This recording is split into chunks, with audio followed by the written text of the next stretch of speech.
chapter 3. Solomon made an alliance with Pharaoh king of Egypt and married his daughter. He brought her to the city of David until he finished building his palace in the temple of the Lord and the wall around Jerusalem. The people, however, were still sacrificing at the high places because a temple had not yet been built for the name of the Lord. Solomon showed his love for the Lord by walking according to the instructions given him by his father David, except that he offered sacrifices and burned incense on the high places. The king went to Gibeon to offer sacrifices, for that was the most important high place, and Solomon offered 1,000 burnt offerings on that altar. At Gibeon, the Lord appeared to Solomon during the night in a dream, and God said, "Ask for whatever you want me to give you." Solomon answered, "You have shown great kindness to your servant my father David, because he was faithful to you and righteous and upright in heart. You have continued this great kindness to him and have given him a son to sit on his throne this very day. Now, Lord my God, you have made your servant king in place of my father David. But I am only a little child and do not know how to carry out my duties. Your servant is here among the people you have chosen, a great people, too numerous to count or number. So give your servant a discerning heart to govern your people and to distinguish between right and wrong. For who is able to govern this great people of yours?" The Lord was pleased that Solomon had asked for this.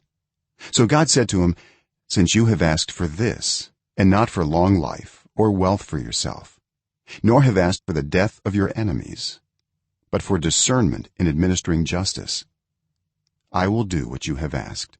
I will give you a wise and discerning heart, so that there will never have been anyone like you, nor will there ever be.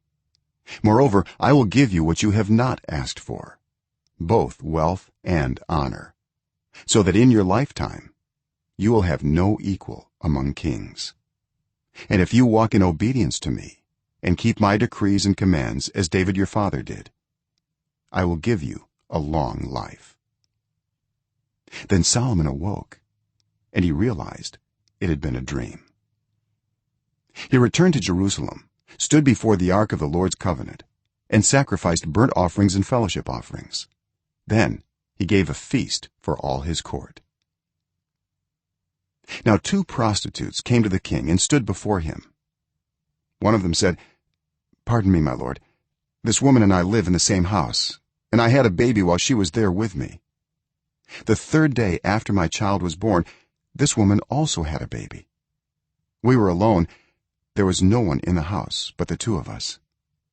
During the night, this woman's son died because she lay on him. So she got up in the middle of the night and took my son from my side while I, your servant, was asleep. She put him by her breast and put her dead son by my breast. The next morning I got up to nurse my son, and he was dead. But when I looked at him closely in the morning light, I saw that it wasn't the son I had born." The other woman said, "No, the living one is my son, the dead one is yours." But the first one insisted, "No, the dead one is yours, the living one is mine." And so they argued before the king. The king said, "This one says, 'My son is alive and your son is dead,' while that one says, 'No, your son is dead and mine is alive.'" Then the king said, "Bring me a sword." So they brought a sword for the king. He then gave an order, "Cut the living child in 2 and give half to one and half to the other." The woman whose son was alive was deeply moved out of love for her son and said to the king, "Please, my lord, give her the living baby, don't kill him."